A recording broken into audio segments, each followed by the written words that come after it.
इनकी जब स्वतंत्रता मिलती है तो नागरिकों की जो जिम्मेदारी होती है, नागरिकों को अनुशासित करने के लिए भारतीय संविधान का निर्माण किया गया है।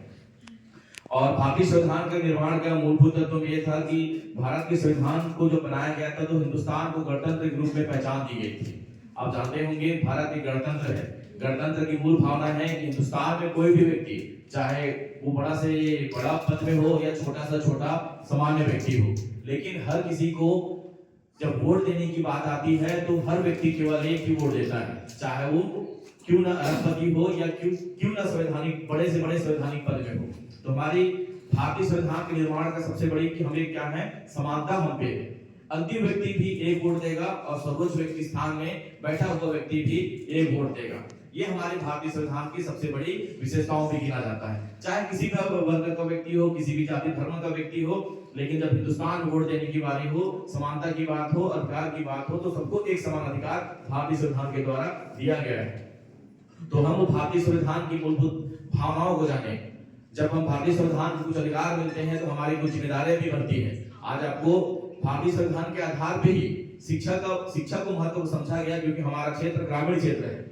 ग्रामीण क्षेत्र है, हमारे क्षेत्र में शिक्षा का अभाव है। इन शिक्षा के अभाव को पूरा करने के लिए माओ मोदल जैसे जिला प्रशासन की महत्वपूर्ण पहल, माओ मोदल हमारे आदरणीय कलेक्टर महोदय और आदरणीय सीओ सर की एक दूरगामी सोच के कारण ही आज माओ मोदल की स्थापना किया गया। और माओ मोदल प्रति जब भी कोई एग्जाम का रिजल्ट आता है, 1 या 2 या 3 या बच्चों का सिलेक्शन जरूर देखने को मिलता है। तो ये आप सभी की बहुत बड़ी बात है, क्योंकि आपने निरंतर मेहनत किया, आपने भरोसा किया, और सबसे ज्यादा जरूरी है खुद पे भरोसा करना। क्योंकि जो व्यक्ति खुद पे भरोसा करता है, जिस व्यक्ति की सोच जहां तक जाती है वो व्यक्ति वहां तक पहुंचता है। व्यक्ति को सोचना पड़ता है कि मैं कहां तक जाऊं और किस प्रकार से मैं अपना रास्ता तय करूं। हमारे जो पूर्वज, अभी ठाकुर जी ने कहा है कि हमारे जो पूर्वज थे, चाहे भीमराव अम्बेडकर की बात करें, सुभाष चंद्र बोस की बात करें, या और जो महान नेता थे, भगत सिंह की बात करें, आप चंद्रशेखर आजाद की बात करें, इन्होंने सोचा कि जब हमारा देश स्वतंत्र होगा, क्योंकि भगत सिंह तो स्वतंत्रता से पहले ही उनको फांसी दे दी गई थी, लेकिन उनकी सोच 23 से 24 साल के नवयुवक, जो आपसे भी कम उम्र के नवयुवक, जो खुशी खुशी हमारे देश के लिए फांसी पे चढ़ गए, वो चढ़े इसलिए क्योंकि आपका भविष्य क्या हो, अच्छा हो, आपका भविष्य उज्जवल हो, इसलिए वो लोग फांसी पे चढ़े ताकि हमारा भविष्य उज्जवल हो। और उन्होंने जो सपना देखा उसको आपको पूरा करना है। जब तक आप नहीं सोचेंगे, केवल स्वयं के बारे में नहीं सोचना है। शिक्षा केवल स्वयं के लिए नहीं होता। अगर आप पढ़ते हैं, आप सफल होते हैं, तो अपने आसपास के लोगों को भी कहें कि आप भी पढ़े और आप भी सफल हो। क्योंकि शिक्षा ही ऐसा एक माध्यम है जिससे व्यक्ति धरातल से आसमान तक पहुंच सकता है। अभी वर्तमान में हमारे राष्ट्रपति महोदय हैं, आप जानते हैं वो सामान्य आदिवासी परिवार से है, लेकिन भारत के सर्वोच्च पद में है। ये है गणतंत्र की विशेषता। एक सामान्य व्यक्ति भारत के सर्वोच्च पद तक पहुंच सकता है। आप भी बड़ा सोचें, कलेक्टर के बारे में सोचें, विधायक के बारे में सोचें, मंत्री या मुख्यमंत्री या प्रधानमंत्री के बारे में सोचें, क्योंकि आपका सोच जहां तक जाता है व्यक्ति वहां तक जाता है। और आपकी इच्छा शक्ति को हमेशा मजबूत रखें। जिस व्यक्ति की इच्छा शक्ति जितनी ज्यादा होगी वो व्यक्ति उतना आगे तक जाता है। अपने हमेशा इस प्रण के साथ आगे बढ़ें कि जो दिन है मेरा, उस दिन को मैं क्या करूं, बदलूं।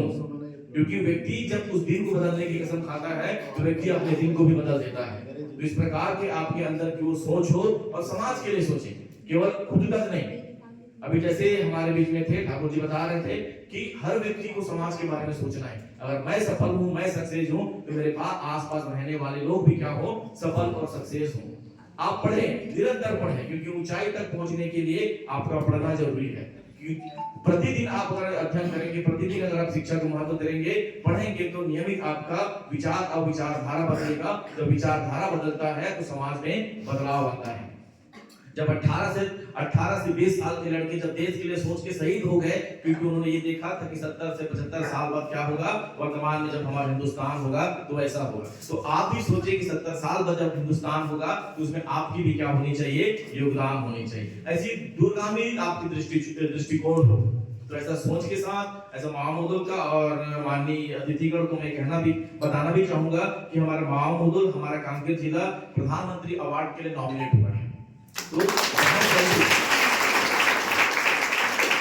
बहुत जल्दी शायद इस बात की घोषणा भी अभी नॉमिनेट हुआ है, घोषणा नहीं हुआ, नॉमिनेट हुआ है। तो बहुत जल्दी कलेक्टर महोदय उस दिन आए हुए थे, सीओ सर भी, डीओ सर इस बात को बताएं कि माओ मोदल और साथ में जितना भी यहाँ पे हमारा डिस्ट्रिक्ट गवर्नमेंट की तरफ जो प्लानिंग है उसको नॉमिनेट किया गया। तो शायद यह 100% श्योर है कि प्रधानमंत्री अवार्ड से कांकेर जिले को क्या किया जाए, सम्मानित किया जाए, इन्हीं सब योजनाओं के कारण। तो इसके जो पुरोधा है आप हैं, आप अपना भविष्य अच्छा करें, आसपास की चीजों को बदलें और लोगों को भी प्रोत्साहित करें कि शिक्षा को जो महत्व देगा उसका जीवन बदलेगा।